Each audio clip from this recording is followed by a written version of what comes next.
welcome to what is the annual Augustine Lecture. This lecture was started by my predecessor, Professor William Highland, who was the first director of the center. His idea was that in every spring the center would sponsor a lecture that would have something to do with St. Augustine, and the other was the pizza talk, which could be about almost anything, but the speaker would always be from within the college community.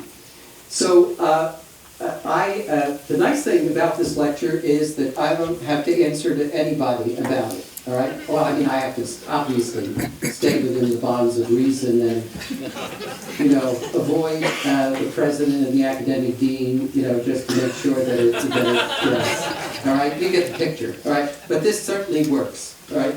So I asked Carol.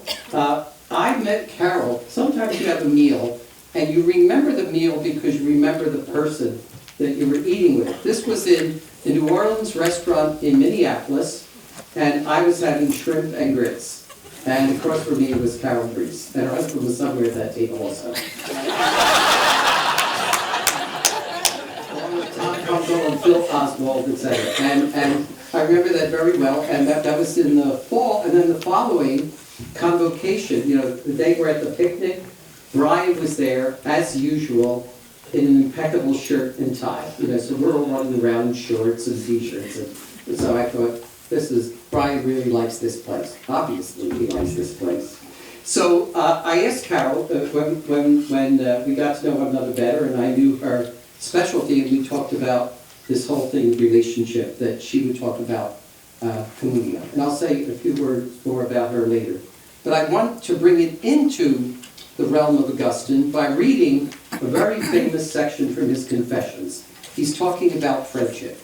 And I've often, since I've been here, imagined this happening in a residence hall. In fact, I recently sent it to some students in a residence hall because I had some idea in watching them that this was happening.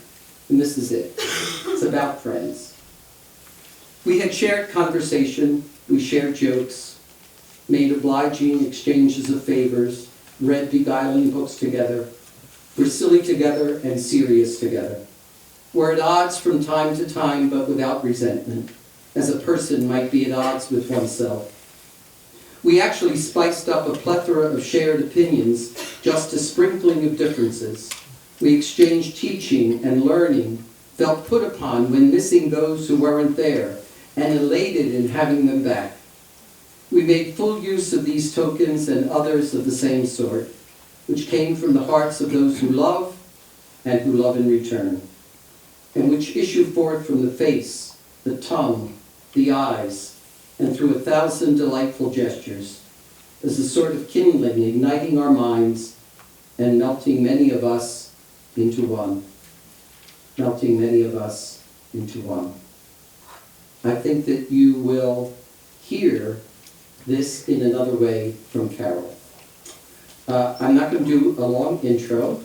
Carol is going to be around, so I'm sure she's going to be giving it. She's going to be a speaker in the Queen Chair next year. She is a Professor Emerita of Communication and Journalism and formerly Director of Family Studies at the University of St. Thomas for more than 25 years as a professor, researcher, author, and speaker who has been passionate about the study of family, couples, and relationships. Fully committed to understanding and help others learn and practice the communication patterns of healthy relationships. Carol earned her BA in Art and Graphic Communication from St. Norbert College and her MA and PhD from Ohio University School of Interpersonal Communication. One of the things that we never talk about in admissions, that besides getting your degree, one of the most important things that might happen to you at college is that you might meet the person that you are going to spend the rest of your life with, which is exactly what happened with Brian and Carol. Carol is currently living between two homes, St. Paul, Minnesota, and Decatur, with her husband of 26 years, Brian, who is obviously the new president of the college. They have two children, Tony, 21, a senior at Stanford, studying computer science, and Gracie, 17, a high school senior, who has her eye on the sunny West Coast for college as well. No kidding. 13 degrees below this morning. And a 5.5-pound dog, Fred. In her free time, she enjoys sewing with vintage fabrics, doing hot yoga, eating caramel corn, and drinking hoppy beer. Not all at the same time. Unusual for this presentation, there are not going to be any questions and answers after. Carol's going to be around, she's going to give other talks. She will be signing books, and that, in fact, can be a prolonged process because Carol's not the kind of person that just says, you know, what's your name? She can get engaged in conversation signing the book. We will be monitoring that exercise. Because we're taking Carol and Brian out for dinner, and if we're not out here by 8:30, there will be no dinner. All right? Carol Bruess.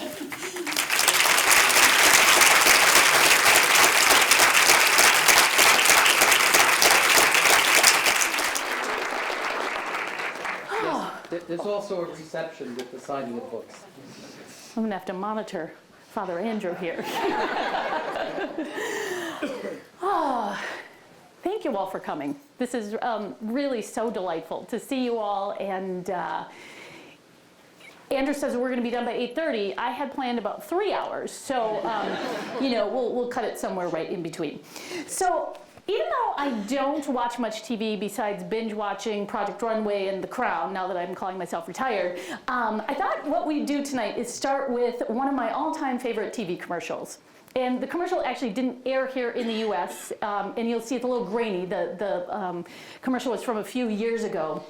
But it's one I think that all of us can relate to, especially on a day like today. Those of us who are going to school or living in Wisconsin, and those of us who spent 22 years in Minnesota.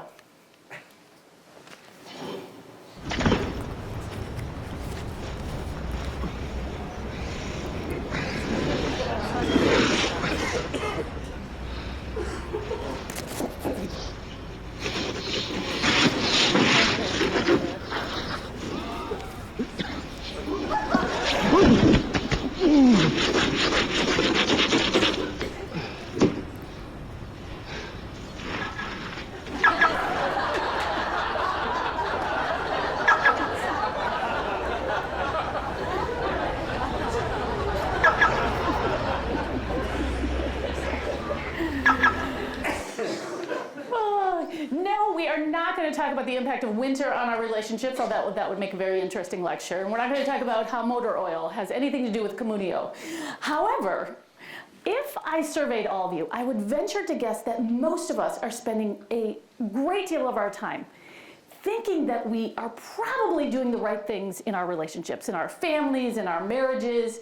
And by the way, a little disclaimer, any examples I use tonight about marriage, about anyone, do not resemble anyone in this room. They are just friends of mine, hypothetical from research study. I'm just saying, okay? But most of us probably would say, yeah, I'm spending a lot of time trying to make my marriage work, not screw up my kids, get along with my roommates. But how confident are you that you're focusing on the right stuff? How confident are you? And I say this with great humility, because even as someone who studied this for 26, 27 years, sometimes I'm not confident I'm scraping the right car. So the goal tonight is to hopefully point you to the right car. And to do so, what I'd like to do over the next 3.5 hours or so, but I'm going to try to cut it down to less than an hour, is to draw on not only some of my own research on these topics, but some of the best research in the world on how our communication can build up or destroy, how our communication choices, the micro choices, actually help us create these profound relationships in community. And so I'm going to summarize some of that best research in the world and get a little bit of some of my own work so that as you're going about figuring out which car you want to scrape, you make sure you're focused on the right one. And there's some really good news in all of this work that a lot of times it's just a little shift that we have to make which has profound outcomes. And so tonight I've organized the talk into 4 what I call eye-openers. And I love with my own students to use this concept of eye-openers. So what is it for you that sort of made you pause and go, oh, interesting, hadn't thought about that, or oh, this is really, something that is resonating with me right now. You'll see those eyeballs on the screen a few times. And I was going to say, jot down some questions because we're going to have a Q&A, but Father Andrew put the kibosh on that. He's going like, no. Okay, so eye-opener number 1, we're all going to die. Okay, so you knew that. You can talk to Father Andrew about that a little bit later and get some direction on it. But hang in there with me for a minute about the eye-opening piece of this, the fact that you're all going to be dead. So on the first day of my class called Family and Couple Communication, I always give my students a quiz. It's not graded, it's fun, it's kind of an intro to a lot of the topics, and we have some discussion about some of the topics that we'll address. And I asked them a series of true or false questions about families, about relationships, and they generally do pretty well. Questions like, in most heterosexual marriages, men initiate discussion about problems 80% of the time. Shout it out, true or false? False. Wow, yeah, see, you know. Families who eat fewer than 5 meals a week together are more likely to have children who engage in risky behavior, early sex, drug use, all that bad stuff. Don't do that, students. And don't do as well academically. True or false? True. Yes, true. Due to longer lifespans, most parents will spend more time caring for their own parents than they will for their own children. Yeah, you're a little like, like, it is true. You can be lonely in a crowd or lonely in a marriage. True. It's true. Researchers can accurately predict the number of illnesses a married heterosexual woman will experience over a 4-year period based on the number of contemptuous facial expressions made by her husband. Brian says true. A little stuffy nose, a little sore throat, won't go away. It is true. We're going to talk about this a little bit later. True. Researchers can predict with about 75% accuracy which couples will divorce based on an observation of few key communication behaviors. True. False. We can predict with almost 94% accuracy. Then, so the students do pretty well, you did pretty well, probably a B, pretty good. But then we get to this next question, and the students don't do as well, and I'm always surprised that they don't seem to be able to get the answer, or at least right away, and then we have some discussion about it, and I think part of it is because we take this answer for granted. So let's see how you do. So there are 3 different questions, all with the same answer. And I'll even let you talk to your neighbor, but quickly, because, you know, we don't have 3 hours tonight. Neighbors, like, move it along. What is common to the life experience of people who report positive emotional and physical well-being later in life? Why do some parents do better than others, especially in the early years of parenting when general satisfaction tends to be low and anger with partners and anxiety high?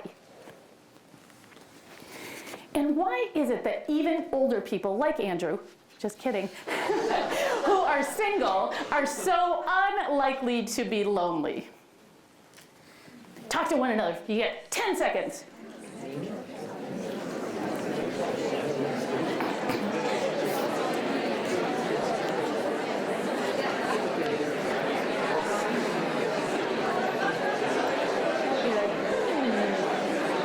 Okay, what do you think? What do you think? Shout it out. Yeah, I'm not going to take it from you down here. Good communication? Interesting. No. What else? Although it might have something to do with it. Connections with other people. Connections. Say a little bit more. Like Megan's like, yeah. Girlfriends to talk to, or family support. We're on to something here. They all spend time with friends. They are all significantly socially connected.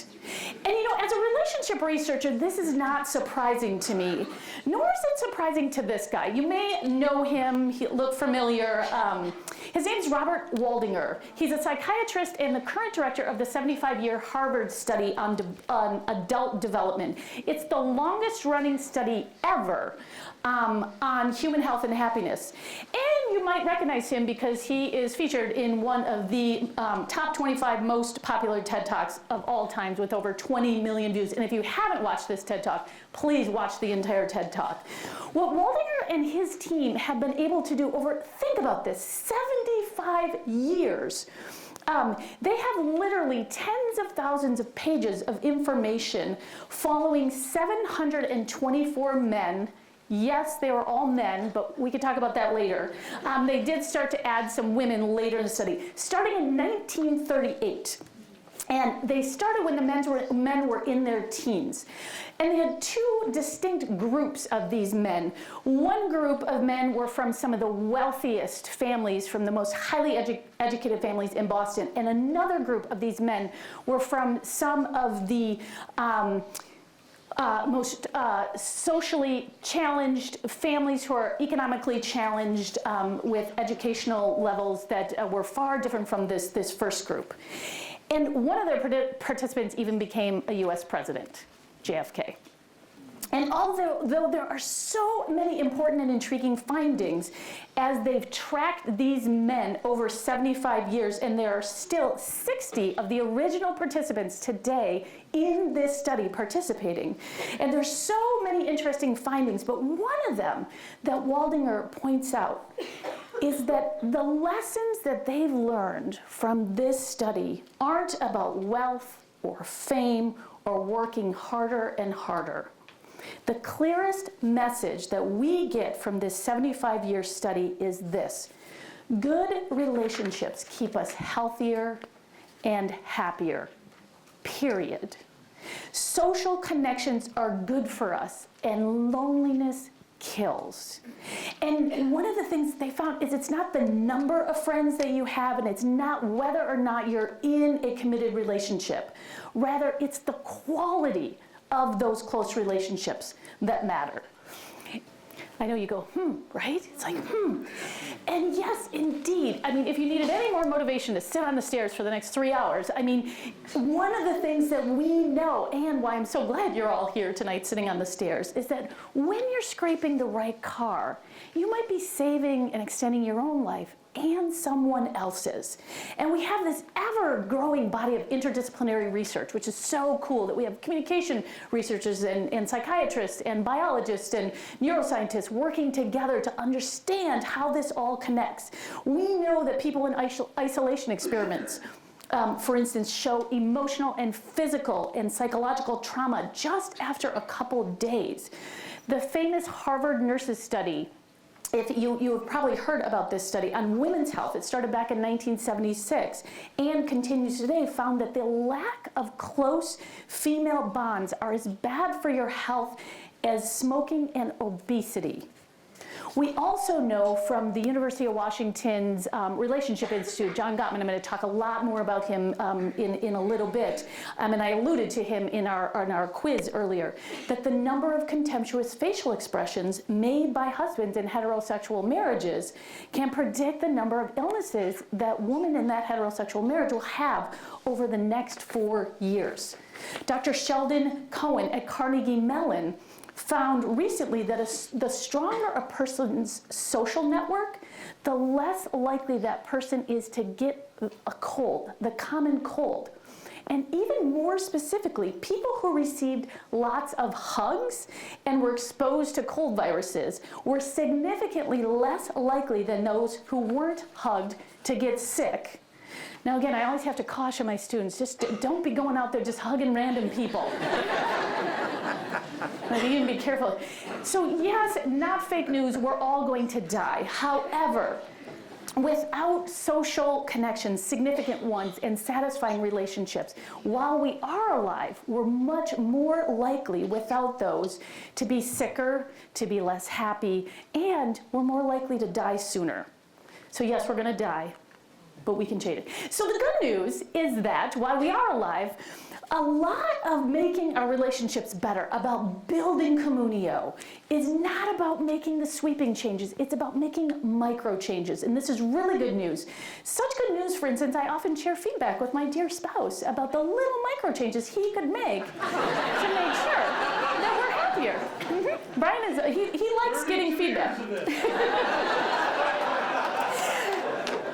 For instance, so this is Dr. John Gottman, University of Washington. I always like to give full credit to everybody that I'm citing. He is my research hero. I'll talk about another one later. I call this other researcher my academic Beyonce, but I just call him my research hero. So, for instance, John Gottman and his team have been studying marriage longitudinally for over 40 years, and he and his team at the University of Washington are the ones who can predict which couples will divorce with over 90% accuracy by observing 5 key communication behaviors. And these are the 5 behaviors that we also know aren't good for any kind of human interaction. So they're not good when you use them with your roommates, they're not good when you use them with your siblings, they're just not great. But they are the 5 that my husband knows really well. Actually, it's great dinner conversation. I'll be like, hey, honey, what are the 5? And then he'll start saying, and then we talk about them.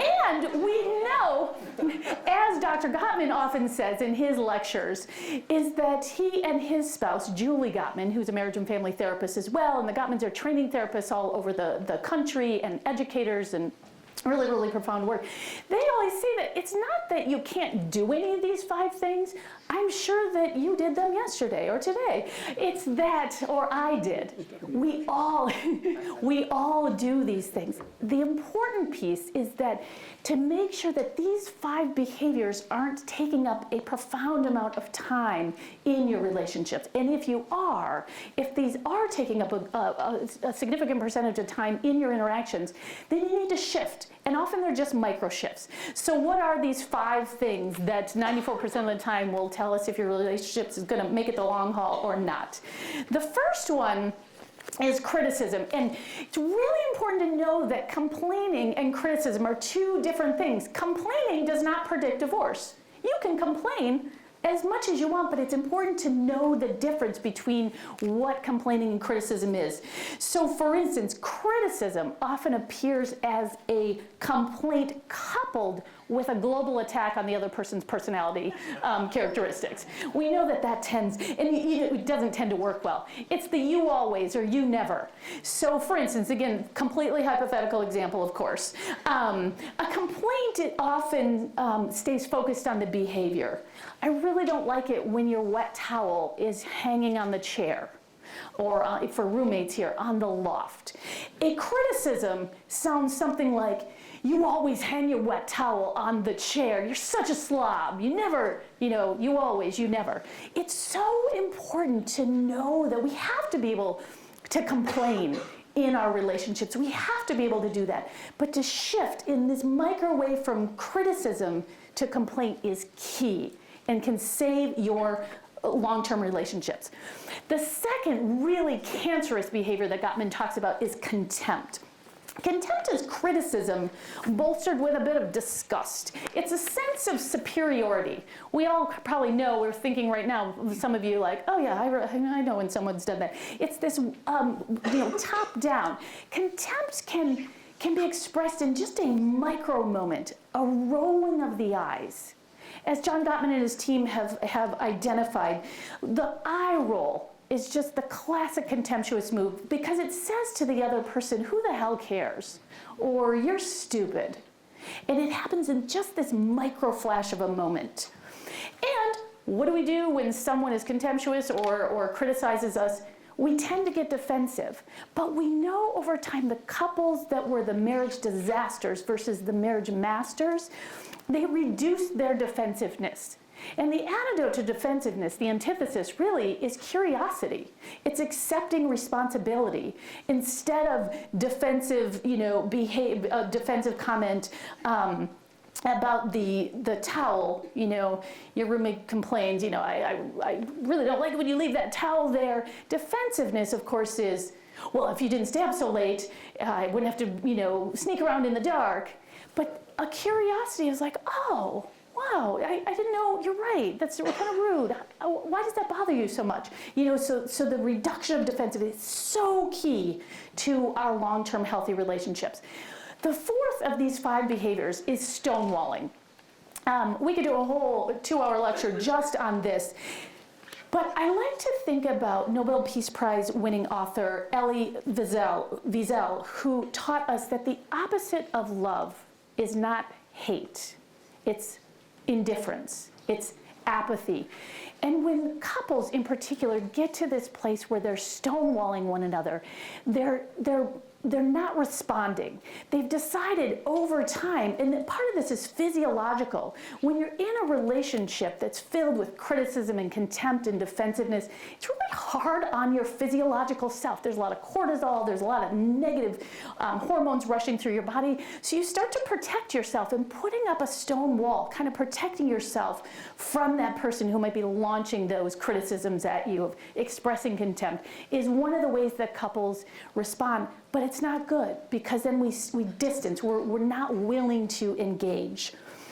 The fifth behavior that the Gottman team has been able to identify after a few decades of research, the fifth, what they call the fifth horseman of the apocalypse, is called belligerence.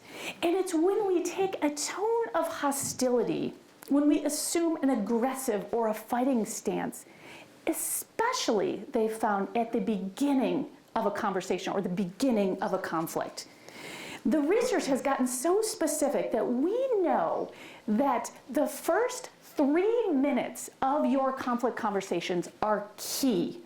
The marriage researchers, Gottman and this team, can tell us which couples are most likely to divorce over the next 6-year period, or which couples will stay together and report happiness, just by observing the first 3 minutes of couples in conflict. So what should that first 3 minutes look like? You're all like, yeah, tell me. Brian, you want to tell him? No, he knows. We know that the difference between the marriage masters and the marriage disasters are the harsh start in the first 3 minutes versus the soft start. So the soft start, and I'll tell you just a really quick story. I have a dear friend who's been having some, and this really is a friend, this isn't personal, and it's no one in this community, having some marriage challenges over the last 10 years or so. And she would often call me and she'd be like, Carol, what is that thing Gottman says again? Soft what? I'm like, okay, soft start. Like, how do I address this problem? And the soft start is so key. It's the, just like it sounds, so, I've been wanting to talk with you about something, or would this be a good time for us to talk about? Versus, that wet towel is driving me crazy. I don't want to scream because I'll tweak your ears. But that difference in the first 3 minutes when we have to talk to someone, starting softly versus harshly, we know that it almost all the time predicts how that conversation will go and how that relationship is going to go. And there's another micro change that we can make in our communication with others that has such a huge impact and takes just a fleeting second. And what Gottman and his team have found is that it also serves as an antidote to all of the other divorce-predicting behaviors. They call it the elixir of love, connection, and relationship sustenance. And in 2 words, it's called fondness and admiration. And it sounds so obvious, right? Like, of course, in our good relationships, we need fondness and admiration. But one of the things that we've found is that, especially in our long-term relationships, what we start to do is take each other for granted a bit. We start to, especially in our long-term marriages, but even in our friendships, in our family relationships with our parents and our siblings, we start to scan the environment to look for what's going wrong, instead of scanning the environment to look for what's going right. And we do less and less of that scanning the environment to look for what's going right, and less of saying what's going right out loud. So, for instance, it is really important to rehearse those positive things, to look around and be like, yeah, I'm really thankful that you loaded the dishwasher so nicely, or took the kids, or got up in the middle of the night, or that you hung your towel up on the actual bar. It's great to think it, but it's also really important to say it out loud. And it's really interesting for couples who have been in therapy, or couples who are a little bit longer into marriage. It's like, oh, right, gosh, I haven't said anything out loud that's affirming or expressing my fondness to you in the last couple weeks.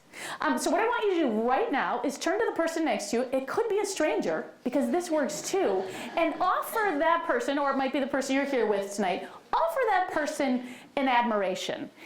Give that person a compliment. Appreciate them in some way. 10 seconds or less. Go.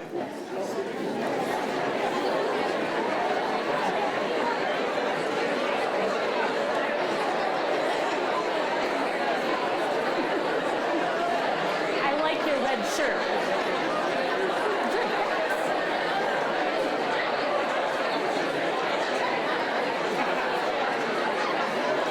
Okay, 10 seconds up. Ding, ding. I know, it's hard to stop, isn't it? This is exactly, do you know why this is hard to stop? It's hard to stop because positivity begets positivity. It's a positive cycle. So you don't want to stop because it feels good. Every single one of you in the room right now are smiling. Someone shout out an example of the affirmation you just got. Someone back here. Hurry up, we don't have 3 hours. Come on. You is smart. You is smart. And how did it feel? Was it your roommate, your friend? Yeah, she's getting the big thumbs up. Someone over here. Thanks for pumping gas in the car when it's cold outside.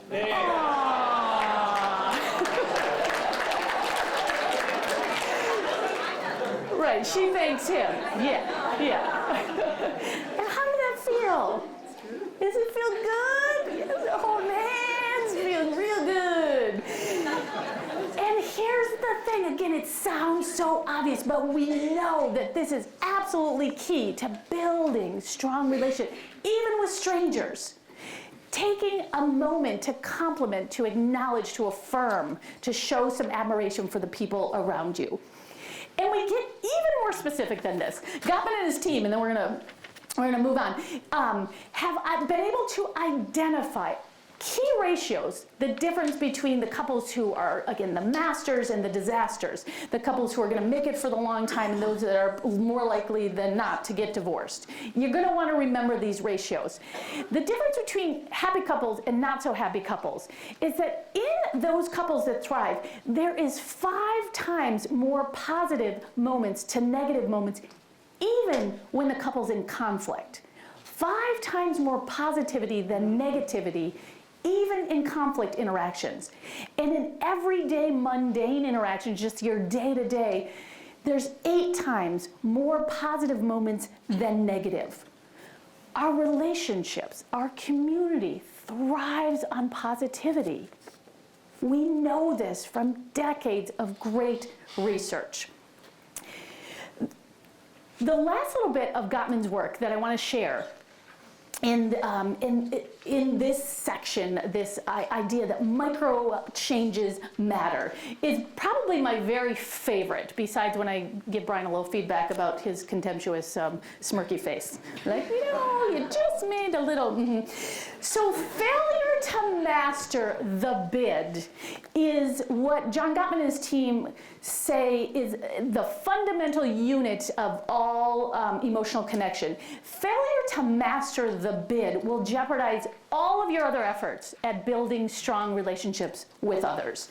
So a bid is any expression that says to another person, I want to feel connected to you. And it often is fleeting. It can be a question, it can be a gesture, it can be a look, it can be a comment, a touch, an effort, a text. It can be highly physical or come from intellect. It can be soft or loud. It can be high energy or low energy. It can be big or small. In intimate relationships, it can be sexual, non-sexual. And it's these any indications that I want to connect with you. I thought I'd use an example to share a bid for a connection. So this is our dog, Fred. He's 5.5 pounds. We're trying to feed him a little more because it's really cold in Minnesota right now. So on a random Tuesday last year, I sent our son, Tony, who's at Stanford, a text with a picture of our sweet dog, Fred, with his head stuck in this ice cream container. And he's just, having a ball and he's moving around. I sent him a little picture of this text. And the text had no message, just the picture. And Tony had been mentioning how much he misses our dog Fred while he's away at college, and he hadn't been home since Christmas, and he wasn't going to be home until Memorial Day. So I thought, hey, this little funny Fred moment was awesome. My text to Tony was a bid for connection, and I'll just say to all the students in the room, text your mother, because we really like it. Not too much though, you know what I mean? Like, we gotta find it, but that's a lecture for another evening. So, but we really like this. So it was a bid for connection, and Tony, according to the Gottman research, had 3 choices in how he could respond to this bid for connection. He had 3 choices. There's always 3 response options to bids for connection. He could turn away from the bid. So he could ignore the text photo. He might quietly enjoy it, actually, and enjoy receiving it, but not respond. A lot of times the turning away is ignoring, maybe acting preoccupied. He could turn against my bid for connection. So he might write back, which he didn't, by the way, and say something like, "Mom, stop texting me. You're, sending me dog pics is distracting. I'm busy studying." So when we act hostile or belligerent or argumentative, that's turning against a bid for connection. Or the 3 thumbs up is the turning toward. Hence part of our title tonight for this talk, turning toward, and what he did do. Tony responded with 8 laughing, crying emojis in single text. We communicate a lot with emoji, suggesting, of course, that was hilarious and he liked this. Turning toward can be interest, it can be humor. It's some kind of response to that bid for connection. If you want to read all about the nuances of this, definitely get this book. You can get it for like 2 cents now on Amazon because there's just so many of them out there. It's one of my favorite books of all time, John Gottman's The Relationship Cure, because he talks about bids for connection, how they impact our professional lives, how they impact our friendships, how they impact our marriages and our families and us as parents and children.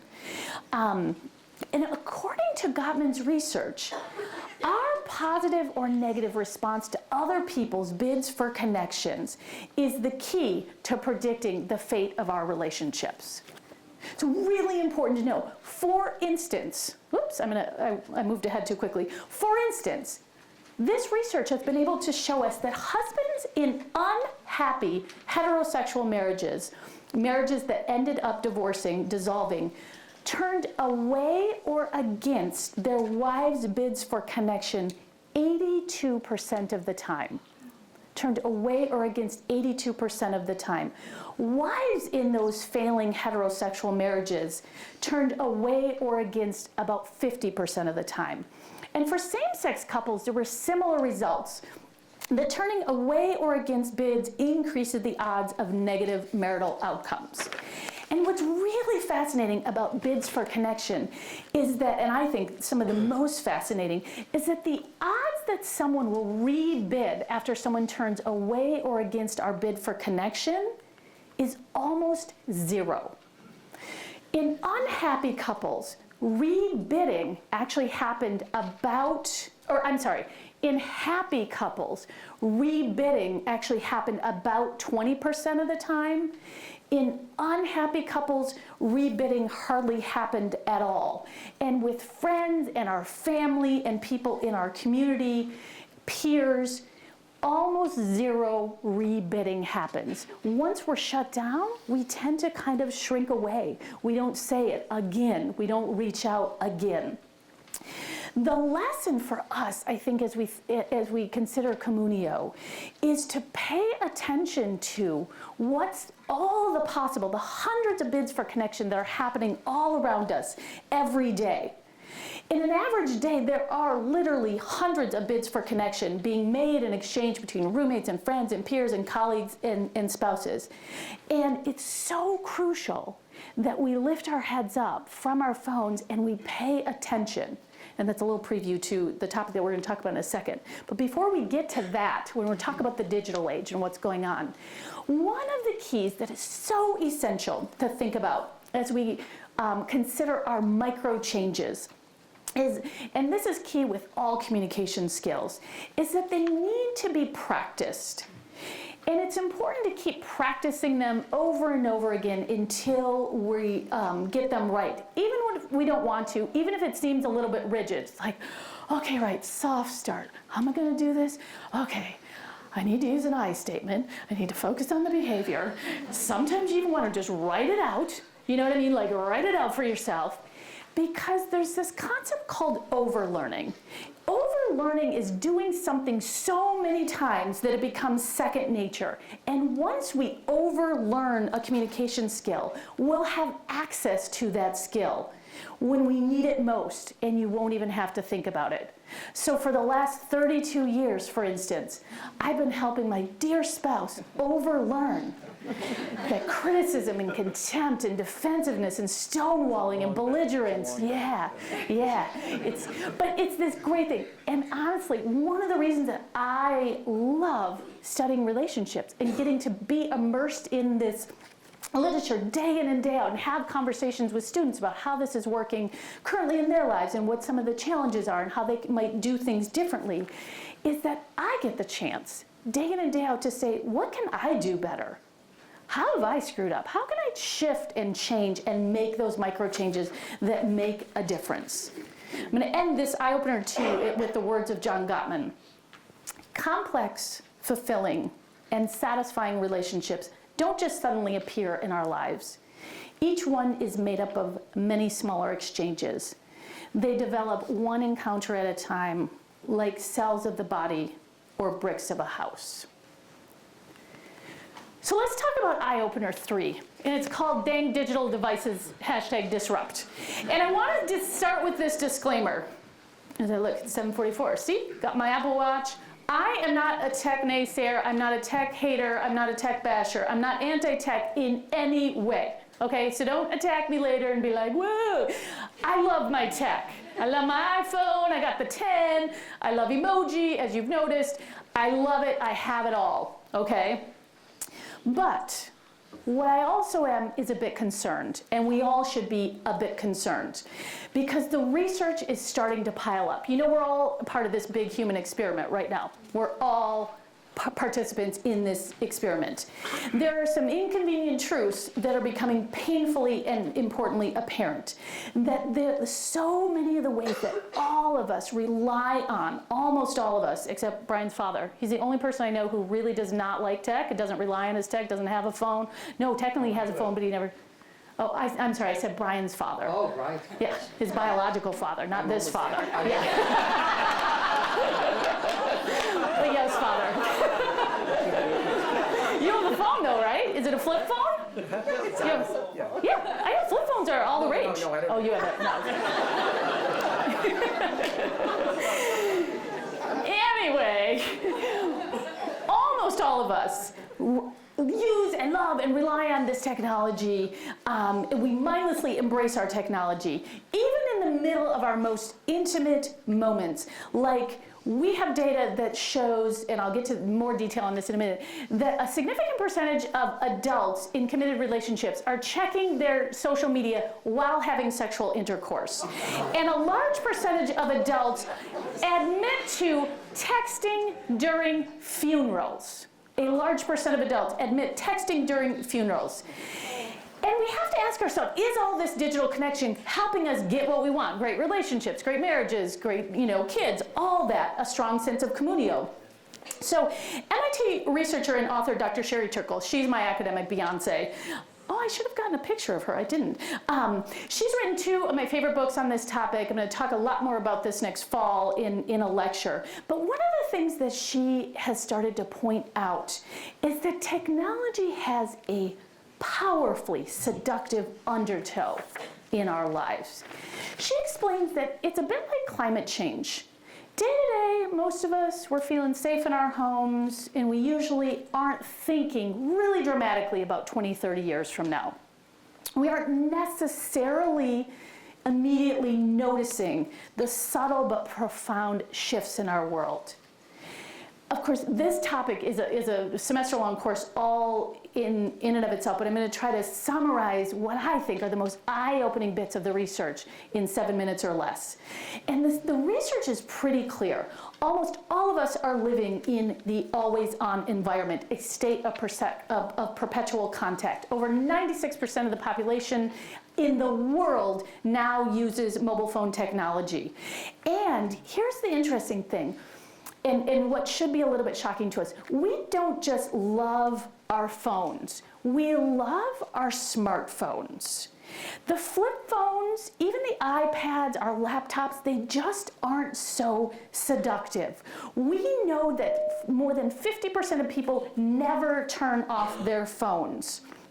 For instance, in a recent study, the majority of adults in the US admit, quote, they can't live without their smartphone.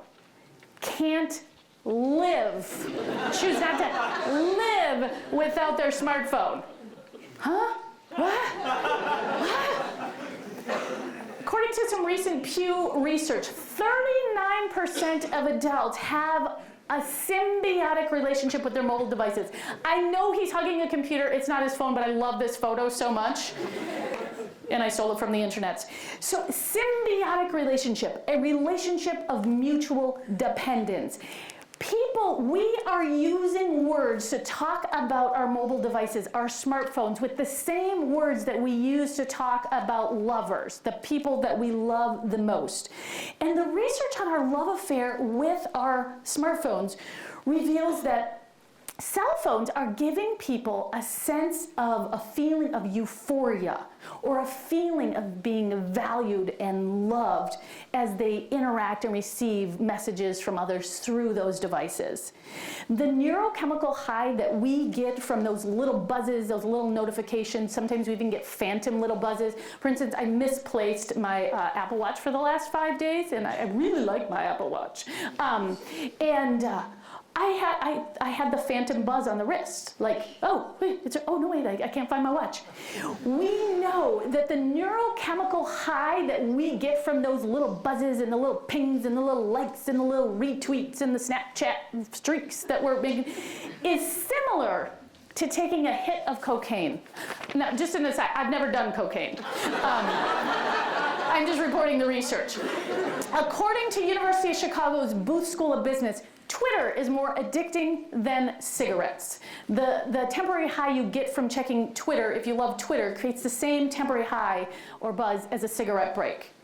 A group of researchers in 2013 found that receiving that ping on your phone, the retweet or whatever it's called, because I don't tweet, this president doesn't tweet much either, just so you know, is similar in chemical reaction in our brain to having sexual intercourse.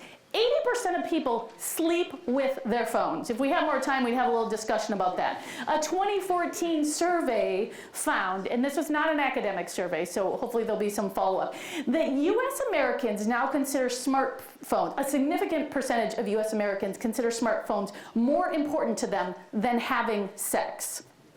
And what's interesting is that a recent set of research by a whole host of research teams found that younger and older adults, this is not a young person's problem. This is a middle-aged older person's problem, and we'll talk about that, found that we have such a hard time resisting the pull toward our technology. We have such a hard time resisting the urge to just take a little peek, just take a little check. You know what I'm talking about. You're like, right now, you're like, I'd really like to pull up my phone, but she's talking about this, and now it'll be a little awkward if I pulled out my phone and took a little look at my Snapchat. And we know, though, at the same time that we admit that these things are stressful and they're getting in the way. And the research on the digital age brain suggests that our brains right now are changing and trying to adapt to this constant state of partial distraction. And yet the rushes of dopamine, they feel so good, don't they? The euphoria we get when you're just like, I'm gonna do a little Facebook fix. And I love my Facebook. The problem is that those are the same body chemicals that addicts get from doing cocaine, that gamblers get from winning, that humans get from orgasms, and chocolate gives you if you're craving it. So no wonder we have a hard time resisting it. And here are a few eye-opening stats that show just how attached we are, just how much we love these smartphones. The average American adult checks his or her phone every 6.5 minutes. I feel alone, I touch my phone. 25% of teens are digitally connected within 5 minutes of waking up. I know, we can talk about, oh, it's my alarm clock or whatever. There are actually these things that you plug into the wall and they have numbers on them and you can hit some buttons on top and it wakes you up. It's amazing. Most young adults send over 100 texts a day. We adults, all of us in this room, according to the research, we are attending to our digital devices 150 times a day. We're attending to. And if you don't believe me, do your own experiment tomorrow. Right away in the morning, just check yourself. It's fascinating. How many times do you attend to it? Look at it, check it. You know, a lot of us have to for work, but just take a day and see how many times you attend to a digital device. All of this is adding up to us in the US 8 billion times a day. We in our communities are attending to our phones. And one of the most shocking bits of research, which we all should be really concerned about, is that if there is a phone on the landscape when you're having a conversation with someone, the phone, and this actually isn't a great photo because the phone could even be flipped over. The phone could actually be over here. But if you and I are having conversation and there is a phone somewhere in our sight, the research is showing that we are significantly less likely to talk about something that requires empathy. We're less likely to talk about something of consequence. And why is that? Because we've been socialized to know we are going to be interrupted. We believe that we aren't going to be able to have an in-depth conversation that requires empathy because more than likely, if there's a phone on the landscape, we're going to be interrupted. And think about this. Would you grab a book when you're in the middle of a conversation and open up and say, oh, excuse me, I'm just going to read a little chapter. It was so good. Pause for a moment. I just got to finish this. We don't do it, but we see it all the time. That we know that we are going to be interrupted. And speaking of empathy, how does all of this affect our ability to empathize? There are those eyes again. The news on this topic is not great. Research is showing that our over-reliance on devices is harming our ability to have valuable face-to-face conversations. The most human thing that we can do, it's splitting our attention and diminishing our capacity for empathy. For instance, researchers have found over the last 20 years that there has been a 40% decrease in our ability to empathize among college students. And we say college students, it's not to blame college students, it's just because the data, we have this big long set of data, this 20 years of data in this data set based on college students, that there's been a 40% decrease in ability to empathize. And although we can't know for sure, one of the things that we think is going on, that researchers believe is going on, is that the volume of reduced eye contact we have with one another seems like a drop in the bucket. You know, how many times during the day you walk around, you're not looking away. That the drop in the bucket is overflowing. That the less time we have looking at people face to face, making eye contact, our ability to empathize is dropping. So if we look at family relationships in particular, the data are really interesting. A lot of us, and over the last even 15 years, we pointed to the young people. You young people love your technology. You're the problem, right? You felt that like, oh, those teens. In fact, what Sherry Turkle's research has found, one of her most eye-opening bits from all her incredible research coming out of MIT, is that there is a large and growing discontent among children of all ages about their parents and the adults in their lives' use of phones and the inability to get their parents' attention. Turkle found that children are begging their parents to put down their phones. They're begging their grandparents to put away their iPads. It's fascinating that she has story after story about that the real problem is those of us in the middle and older ages. And that the hope we see is in younger people who are starting to say, we don't want this. We want to use it in different ways. And I think that's a really hopeful message. The book I'm currently reading right now is called Irresistible. Topic for another day, we're not going to talk about it, I'll report back. But one of the questions is this addiction? Is it addiction? We don't know. I'm really curious about it. We know it's irresistible, or some of this tech is irresistible. What I know for sure is that all of us need to have a more self-aware relationship with our technology. And if you need any more convincing about why you want to think about mediating your tech use, one of the things we know conclusively is overwhelmingly the research shows that we are just plain meaner when we are behind our screens. We are less nice, we are snarkier, we are more rude. You're upset, walk away from your keyboard. Put your thumbs in your pocket. When we look at co-present communication versus mediated communication, we know over and over again that if I am in your physical presence, I am significantly more likely to be nicer, to be kinder. I'm looking at you in the eyes. I'm seeing that you're a real human who has emotions. We tend to forget that when we distance ourselves from the physical presence of another human being. So this phrase agonism, it's derived from the Greek word agonia. It means taking an automatic warlike stance. The research on this is so fascinating that we are so much more likely to take an agonistic stance when we are with our screens. And we feel this, of course, physical safety. Raise your hand if you've ever engaged in text fighting. Pretty much. Now raise your hand if it worked out well. And yet what we know is that we keep doing it for some reason. There's this seductive undertow. So one of the other books that I'm currently reading, thank you, because you're reminding me that we've got just a few minutes left. That's perfect. One of the other books that I love, and we're not going to talk much about, but I encourage you to take a peek at, is Barbara Fredrickson's book, Love 2.0.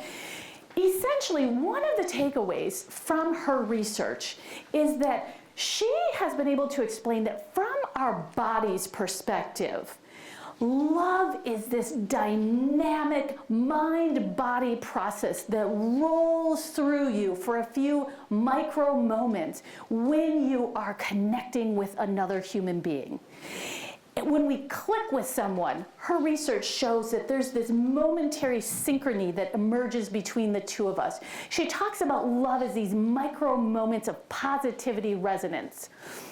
She's a neuroscientist, and so I'm always a little hesitant to try to describe her work.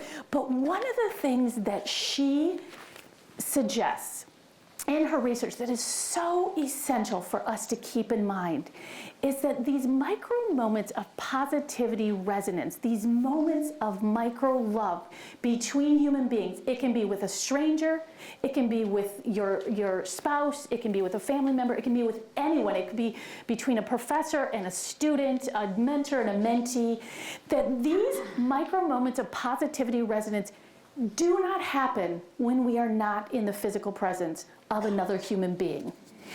That she likes to talk about love, well, yeah, she talks about that, but she likes to talk about love as a nutrient. And in the right amount, she argues that the health benefits of these micro moments of positivity resonance are actually dramatically altering our biochemistry. And in full feedback loop fashion, it's that very altering that when we are sharing these micro moments of love, these micro moments of positivity resonance, that very altering of our biochemistry then perpetuates more micro moments of love in our lives. It gives us the physiological capacity to connect with the other people around us, to be in community, to develop communio. And then it's those micro moments of love that ultimately contribute to our health, our well-being, and our longevity. I'll leave us with this eye-opener and quickly finish eye-opener number 4 with this quote from a piece in The Atlantic that has stuck with me, especially as we think about communio. According to the University of Chicago's John, I think his name is pronounced Casipo, but everybody says Bruce, and it's fine, Bruess, Brucey, but I'm always careful about. He's an expert on loneliness, and his co-author, William Patrick, have found that at any given time, roughly 20% of individuals, that would be 60 million people in the US alone, feel sufficiently isolated for it to be a major source of unhappiness in their lives. For older Americans, that number is closer to 35%. And yet we know it doesn't have to be that way. If we look up from our phones, if we look up and connect in real human, empathic ways to the other people around us, it doesn't have to be that way. So, eye-opener number 4, and then, Andrew, I promise I'm going to conclude. He's like, I just got to get a little sip of water. Hold on. Eye-opener number 4, I call a part of something bigger. And this comes from some work that's summarized in Bruce Feiler's book, The Secrets of Happy Families. Again, I'm giving you a few resources tonight if you want to take a peek. I love this book for a whole host of reasons, even though in one NPR interview that Bruce Feiler was doing, he took a crack at family social scientists, because he said, yeah, I know we got all that research, but I want to know what really is the secrets of happy families. But as I was taking in all the work on the digital age self and families and relationships and what was going on, I came across a New York Times article written by Bruce Feiler, and he talked about the secrets of happy family. I went on Amazon, bought the book, and I'm so glad that I did, because while there is so much in this book about the importance of family interaction and parenting and all that good stuff, a lot of it somewhat counterintuitive, most of it quite thought-provoking. The most fascinating piece to me was about the power of storytelling in not just families, but in relationships. The power of storytelling and narrative. And one of the things that Feiler did, because he was experiencing some of the same angst that so many of us who are trying to be great parents felt, was like, what's the best of the best research? What can we know to make sure that we, as Feiler was saying, raise our children to be the healthiest and the wisest and the kindest and the smartest? And based on all of his research, what he found, the most conclusive and prominent theme, is that the most important thing you can do for your family is develop a strong family narrative. And we know this from the research, but one of the things that Feiler and some of his other colleagues have been able to do, and he does in this book, is explain a bit more the why and the how a strong narrative functions best for families. And I think this is most intriguing. He points to the work of Dr. Sarah Duke, who's a psychologist who works in clinical practice with children with learning disabilities. Dr. Duke had begun to notice something about the kids who seemed to do better when they faced challenges than the other kids. They were, quite simply, the kids who knew a lot about their families. They knew facts about their families. So Sarah Duke happened to be married to Dr. Marshall Duke, who's a research psychologist at Emory University, and they launched this really large research study to try to understand this concept more systematically. Dr. Marshall Duke and his colleague Robin Fivish developed a measure called the Do You Know scale. And I actually have a copy for you of this scale. There's 250 some copies out in the lobby, and we're going to get to this conclusion soon. I know Andrew's like, what the Do You Know scale, it's 20 questions that ask kids questions such as, do you know where your grandparents grew up? Do you know where your mom and dad went to high school? Do you know where your parents met? Do you know the story of your birth?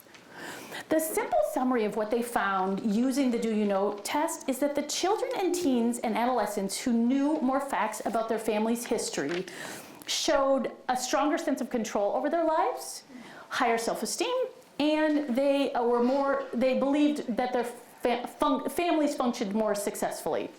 In other words, a high score on the Do You Know test predicted kids' overall emotional health and well-being. And the researchers were blown away by the conclusiveness of this finding. Why would knowing facts about your family predict that you do better emotionally, socially, and academically? So that original study was done in the summer of 2001. And then 2 months later, we all know that 9/11 happened. And the researchers had this natural opportunity to go back to these children and to reassess these same kids and how they were doing. The results were stunningly conclusive yet again. The kids who knew more facts about their families, who had more facts, proved to be the most resilient. Filer writes, why does knowing where your grandmother went to school help a child overcome something as minor as a skinned knee or as major as a terrorist attack? And the answer has something to do, I think, with Communio. Whoops. It has something to do with a powerful perception that those children, those adolescents, believe that they are part of something bigger, that they have an intergenerational self, that they belong to a community of people, that they feel, they perceive they are not alone in this world. I'm going to conclude with a very brief little story, I promise, Andrew. I don't think it's by accident that here at St. Norbert College this year we have the theme of spinning stories through the beautiful Cassandra Voss Center. They have brought StoryCorps to campus this year, and a centerpiece to their year-long goal of spinning stories is the invitation to examine what story we want to tell in our lives. How do our identities influence how we interpret stories? To whose stories do we listen, and whose do we ignore or silence? And how does listening affect us and challenge us and cause us to reinterpret our own stories?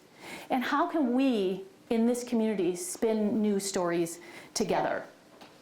And I'm going to end tonight with the wise words of two people who happen to be sitting in the front row. And it just so happens that they recently participated in StoryCorps.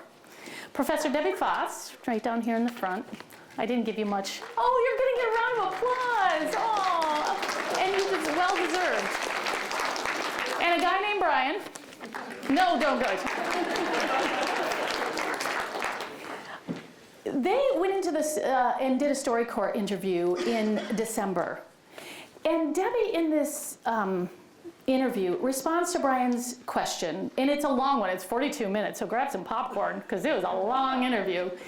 But Debbie responds at one point to Brian's question, what are the quirky things about St. Norbert College? What makes it unique? And Debbie explains, I think what is unique about this institution is people make time for each other.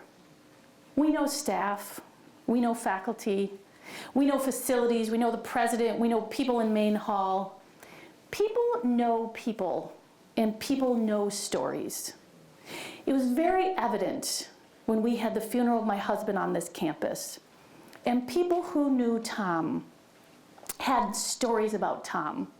It filled me and told me I am not alone on this campus, and that the mourning process was not just about Debbie, but it was about the many people on this campus who missed somebody.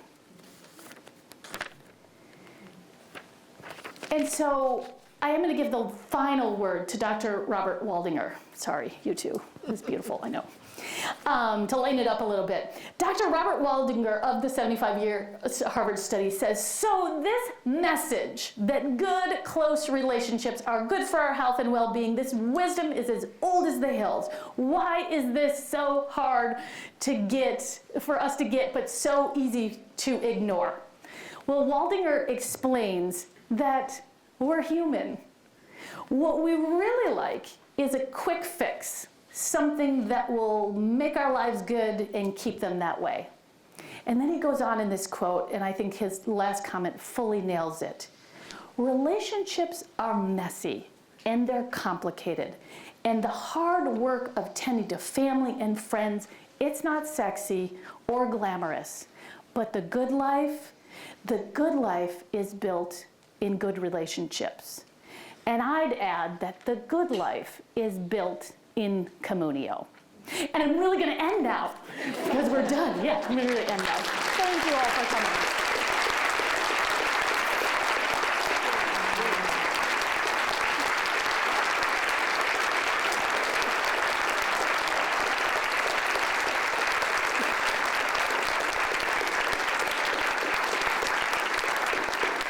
So get out there and do some turning toward. I and the Norbert teams will be cheering you on. So I'm going to make a soft start. You are such a quick learner. And I'm going to tell you to go out there right now, because if you stayed out here and people ask you questions, we will here tomorrow morning. You go sign books, all right? Get up there. All right, good. Now the rest of us can go, all right? There's a reception. Okay, I do everything Andrew says. Carol will be signing books. All right, thank you very much. By the way, let me say, Carol will be the first speaker in the Clean Chair next year on community and technology. Thank you, thank you.